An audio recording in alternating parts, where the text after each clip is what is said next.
So our speaker today, I believe he's celebrating 50 years in the cattle industry or the ranching business. Mr. Jerry Armstrong with Dominate Cattle. He is very instrumental in agriculture in Burleson County. He's been extremely supportive of programs we've been doing. We had our beef tour out at his place, I guess it's been 2 years ago, going on 2 years ago now, and it was a very successful beef tour. He opened the doors to us. He did showed a lot of unique things to our participants, and he's been very open arms to us. So, Mr. Armstrong, I'm going to turn it over to you. They said you got an hour and a half. Okay, well, thank you, John. I think it's really an honor for me to be here. You all asked me to speak this morning. It's way outside of my comfort zone, I can promise you, but I'm going to try to get through it. What John asked me to do was maybe give a little history of our ranch and how we started and how we ended up here. So seems like that would be pretty easy because I lived it all, but I sat down yesterday while it was raining and tried to write this out, and I'm going to have to follow it or I'll get way lost. But anyway, I'm going to start with my dad. He grew up on a small 40-acre farm in northeastern Mississippi, in a little community called Center. I think they had a Baptist church and a store, a little country store, and I think that was it. But anyway, my grandfather farmed corn and cotton on that 40 acres with mules. And that's how my dad grew up, and my uncle, his brother. My granddaddy was the youngest son of 8 siblings, and he finished 8th grade, which is kind of probably typical in the 1930s or 25, right in there. But he was a intelligent, hard-working man, lived a really good life, and instilled a hard work ethic into my dad and my uncle that I think carried on in their life and provided them a foundation. My dad, he told me, I was talking to him during the Christmas holidays about some of this, and he said that when he was in high school, he didn't think there was any way to go to college. They grew up pretty poor, and but when he was a senior, the ag teacher talked him into going to Mississippi State, and then it was Mississippi College, to visit it and show him around. And he went down there. The ag professor helped him get a $300 scholarship that paid for his first year and helped him get a job. And so he went to college and worked his way through. He started out in ag, and after the first year, one of his mentors down there convinced him to transfer into the school of business and get a degree in accounting, which he did. He finished in the top of the class, and he was recruited by Arthur Anderson and left there when he got out of college and moved to Shreveport for a year, then on to Houston, and spent 40 years in Houston with Arthur Anderson. He had a really successful career when he retired, which they had a mandatory retirement at 63, and he was a partner in charge of the audit division at Houston office when he retired. And I still hear stories from a lot of people that really looked up to him and thought that he was a real strong mentor for him. Anyway, in about 1973, my granddaddy had a heart attack, 71, something like that. In 1973, there was a 300-acre place that came available right there close to where my dad grew up, and my dad bought it. He wanted to get back into doing that, plus he was looking for a place for my granddaddy to kind of recuperate from his heart attack and get back to doing what he wanted to do without a lot of stress, which that sounds kind of ridiculous when we're in the ag business, but anyway, he did it. He bought that 300 acres. In 73, which gave me the opportunity to go back and spend my summers on a farm ranch and stay with my grandparents during the summers.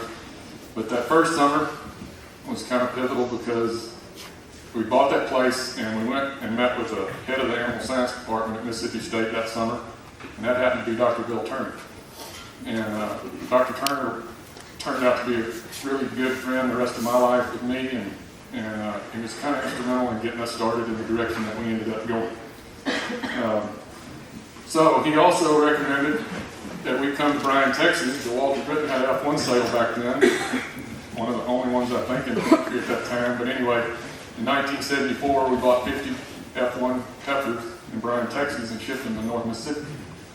And that was the start of Diamond A Ranch. And it was quite an interesting thing to take Brayford heifers to a country that is used to 4-foot-tall Angus cattle. When we started fencing all that place, originally we were putting 5 strands of barbed wire and doing like everybody normally does. And everybody just thought we were crazy. And they were used to building a 4-strand, 3-foot-tall fence.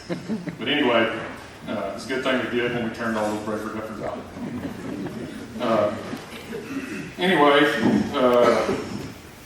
Where we at?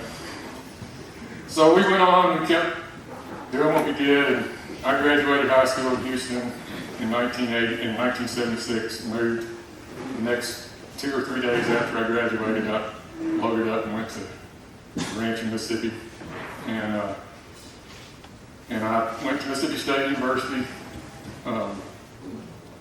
in animal science. Was lucky enough to meet my wife Julie there.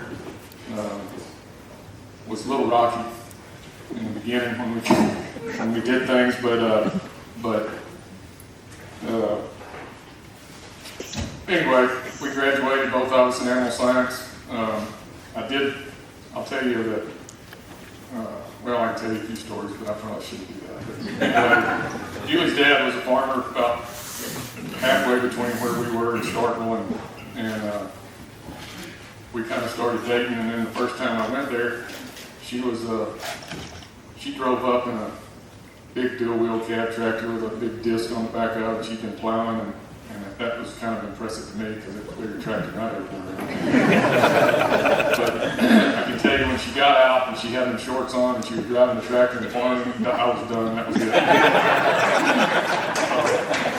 Anyway, we got married in 1980, and we kind of took over managing the ranch then, and we grew a little bit.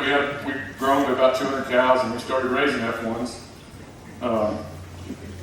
and with Angus and Hereford cows, and had brown bulls on them. And we still had some F1 cows.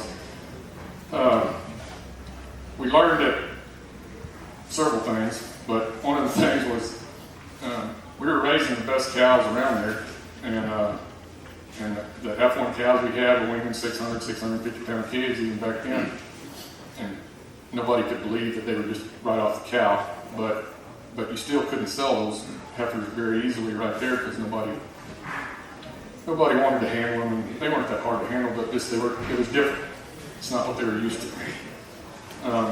So in about 1981, since we couldn't sell the breakers, we thought it'd be a good idea to get in the roasted brahman business. And that really screwed things up around here. So we went to a dispersal sale in 1981, bought 4 cows, and met a guy named Joe Dial at the sale, and he invited us to his ranch in Placido. And we went down there and bought 20 heifers and a bull. And he's another person that became pretty instrumental in our life, I guess. Joe later went on to be appointed as a commissioner of the Commodity Future Trading Commission for 6 or 7 years. But he was another person that meant a lot to us and helped us a lot when we were getting started. Anyway, we went on 6 or 7 years there and built our Brahman herd, bought more cows, built the ranch a little bit bigger, and started showing cattle and realized how difficult it was to sell Brahman cattle in northeast Mississippi. So in 1988, we were showing cattle, and we were in Houston at the livestock show, and my dad met us at the hotel room one night, and we'd been talking a little bit, and he said, "What do you think about just moving back out here?" And it took us about 5 minutes to make that decision. And so that was in February,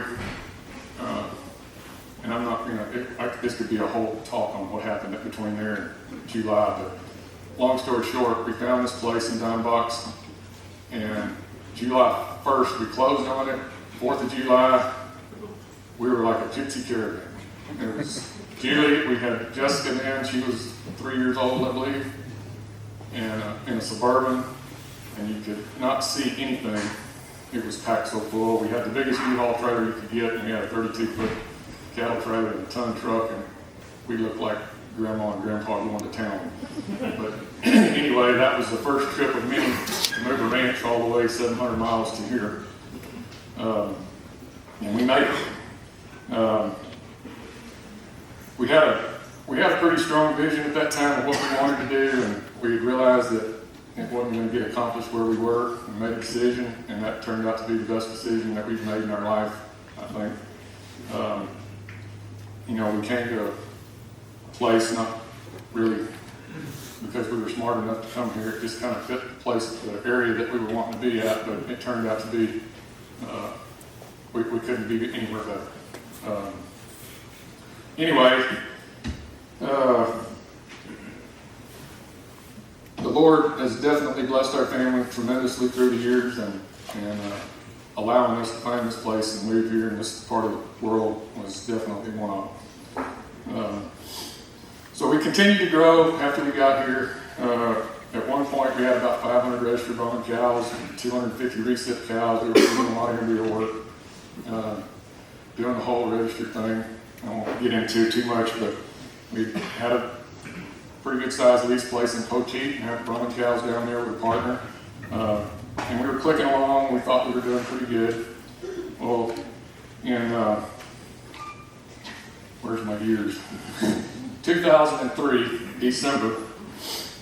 I don't know if y'all remember the news clip that was on every 5 minutes with the dairy cow falling down and BSE hitting. And that happened in December of 2003. And that pretty much changed everything for us in the Brahman business. The majority of our market was international, especially with the high dollar cattle, and that shut the borders, the exports down completely. And in fact, we had somewhere around 100 cattle already tested, ready to go to Brazil. They were supposed to leave in January, and that shut that down, killed that sale, which was kind of detrimental at the time. So anyway, it changed our program quite a bit. We ended up selling some of the better cows in that deal to the people, but they stayed here, and we could ship frozen embryos, so our program shifted a lot more. We did a lot of embryo work, shipped a lot of frozen embryos, and we kind of clicked along there for a few years doing a lot of that, and kind of lowered our Brahman numbers some, bred more Hereford bulls to them, raised F1s because the market was considerably different after that. Then in 2000, I gotta go back here, wait a minute. Yeah. In 2000, my good friend John Lozo called me one morning and said, hey, livestock barn here in Caldwell's fixing to be for sale. Well, y'all picture two dogs chasing a car. All right, you know how they look at each other, kind of wanting to know, what is the other one going to go, or are we going to stop, or what? Well, that was me and him. Right? We said, we ought to try to buy that, and we were kind of like doing that, like the dogs, and we would look at each other and talk to each other, and neither one of us wanted to back out, but we had no idea what we were going to do when we caught it. So anyway, Carl Herman, he had been in it before, and so we talked to Carl, and 3 of us bought the auction barn. Well, that was another defining moment in Diamond A Ranch because we had no idea how to run an auction barn. Carl had a little bit of experience. John and I just thought it was a good idea and felt like we could do that. So we clicked along there. We did manage. We learned an awful lot, let me put it that way. The one thing I'm pretty proud of is that the 3 of us started the F1 sale there.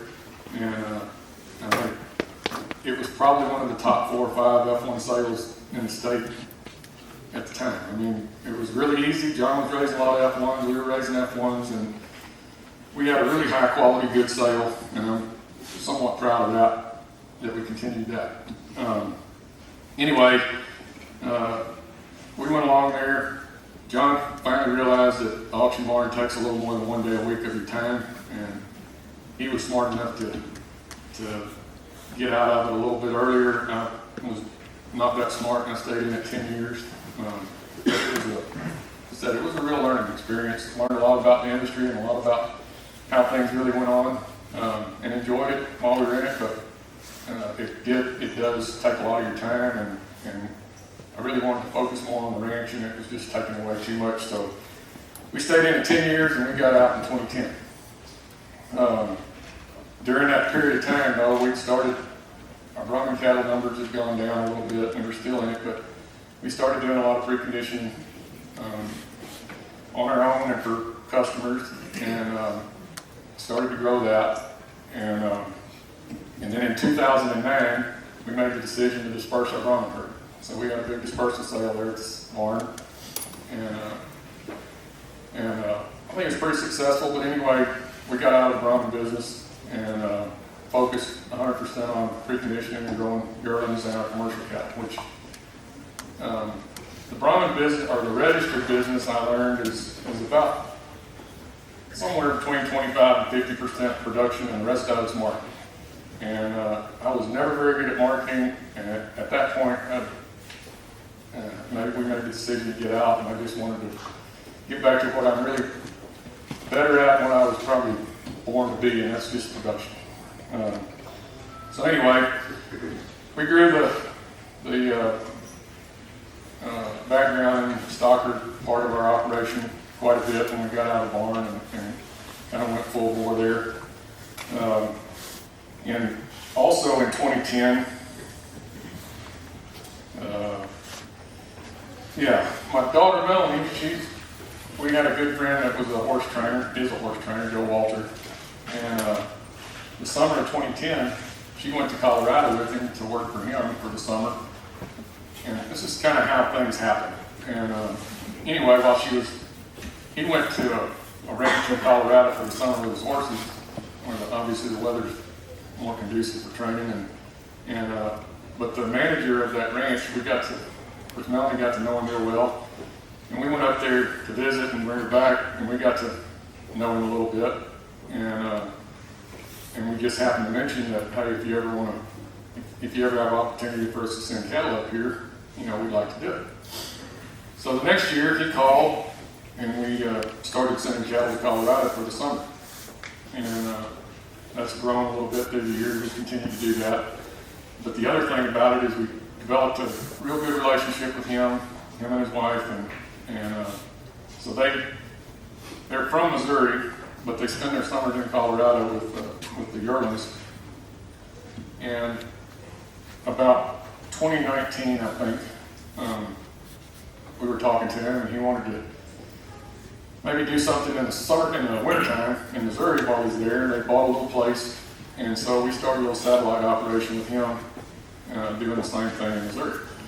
And we keep, a couple thousand, 1,500 cattle there doing the same thing, and it really complements what we do. So we click along there. 2016, we started Dominate Ranch Beef. And one of our daughters, Catherine, she lives and works in Houston, and she'd come home and she'd always get meat because we always kill our own beef, like everybody did. And anyway, she had friends that would come over and eat, and they started asking her if they could get some of that beef, and it just kind of stirred our thinking. And anyway, we started a meat company, and started out fairly small, and then realized that you can't be real little and make it work, and you got to buy a freezer, and you got to buy all these things, and somehow you got to cover that. And it grew a little bit. It's kind of come to a point that we don't really want to get any bigger, but it did also in 2019. The meat company caused us to buy a store. So this little convenience store went out of business right there in Dime Box, and we thought, well, it's really aggravating to have to run to the little shop that we had the freezer in, and we needed a store where somebody was there all the time and could sell our beef and people would come get it. So anyway, one thing leads to another, and pretty soon you've got a lot of stuff you really don't know that you need. But we have a store now, and we serve our beef at lunch and breakfast and sell it there. And it's been a real learning experience, all these things. But the meat company especially, I think we've learned an awful lot because it's forced us to have conversations with the end consumer. And that's been interesting. We found out, and we hear this all the time, but there is a real big gap between perception and fact out there. And all these activists that have a real negative agenda against agriculture, they're the ones that are the most vocal. And what we found is a lot of people, they hear that all the time, and so it makes it fact. And we really got to do a good job of getting out there and changing that perception and kind of getting the facts out there, because most of them, they're not negative on agriculture, they just hear a lot of stuff and they don't know any better.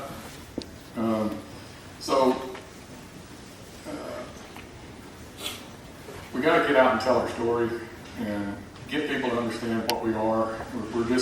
There's so many people now that are removed from agriculture and they just don't know the true facts. Very few customers that we found are really that concerned about the antibiotics and other things. They just, once you explain to them what the deal is, it's just that we need to get out there and explain it. That's a lot easier said than done. It's really difficult, and I found out, to talk to somebody that has no baseline about agriculture.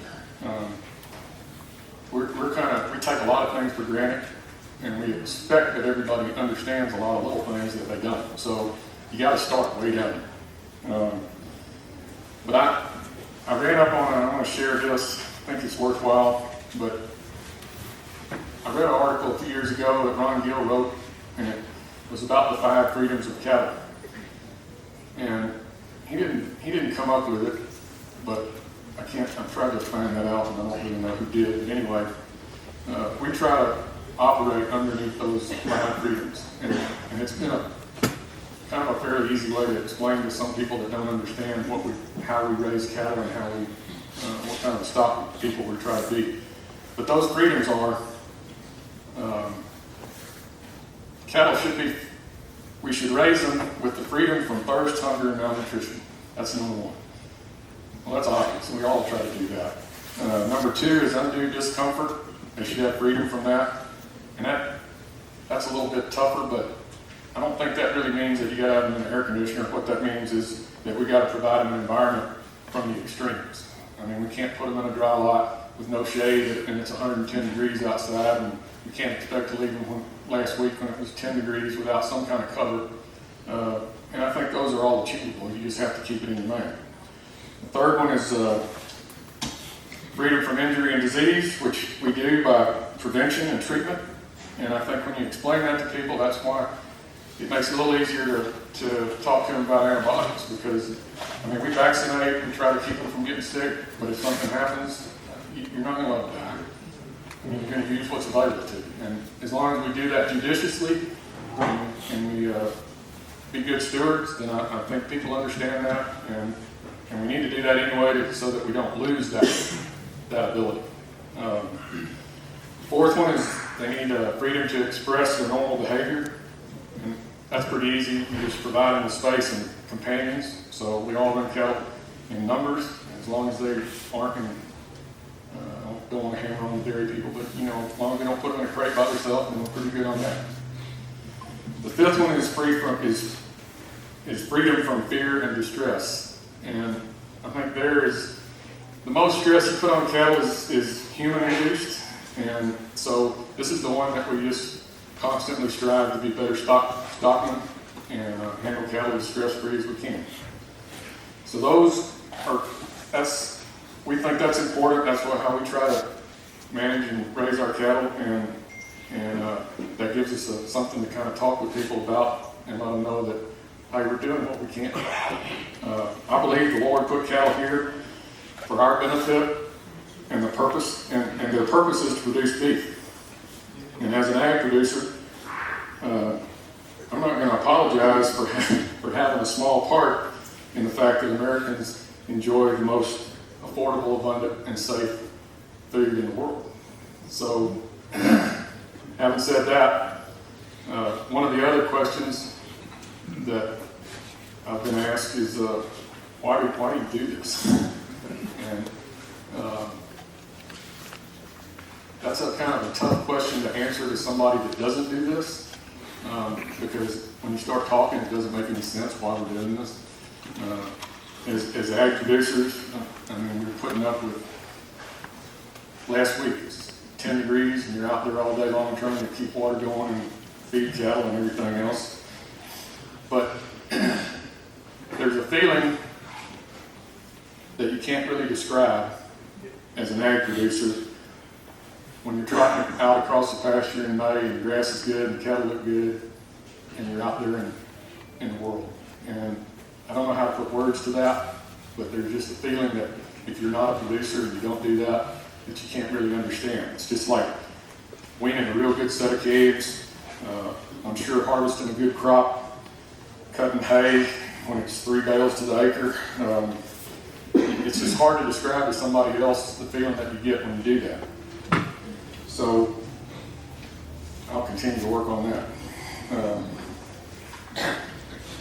Anyway, the only other thing that I really have to add is, as I said earlier, we were very fortunate that we ended up here in Burleson County. I think Burleson, Brazos Valley is extremely rich in resources, and by resources I mean mostly people. It's much easier to be successful when you're surrounded by progressive, forward-thinking farmers and ranchers and ag-friendly businesses. And so I'm going to take my hat off to this area and all the farmers and ranchers and ag support businesses that live here, that from somebody that came and spent some portion of their career somewhere else, you don't realize how fortunate you are to be here. And I want to thank we have local banks, we have Capital Farm Credit here, and that's all part of what gives us the ability to do what we do, and they're extremely ag friendly. And then all the other businesses around here. Having said that, I'm going to let everybody enjoy the rest of their day. Thank you. On his planned paradise and said, I need a caretaker. So God made a farmer. God said, I need somebody willing to get up before dawn, milk cows, work all day in the fields, milk cows again, eat supper, then go to town and stay past midnight at the meeting of the school board. So God made a farmer. God said, I need somebody willing to sit up all night with a newborn colt and watch it die, then dry his eyes and say, maybe next year. I need somebody who can shake an axe handle from a persimmon sprout, shoe a horse with a hunk of car tire, who can make harness out of hay, wire, feed sacks, and shoe scraps, who planting time and harvest season will finish his 40-hour week by Tuesday noon and then paying from tractor back put in another 72 hours. So God made a farmer. God said, I need somebody strong enough to clear trees and heave bales, yet gentle enough to eat lambs and wean pigs and tend to pink-combed pullets who will stop his mower for an hour to split the broken leg of a meadowlark. So God made a farmer. It had to be somebody who would plow deep and straight and not cut corners. Somebody to seed, weed, feed, breed, and break and disc and plow and plant and tie the fleece and strain the milk.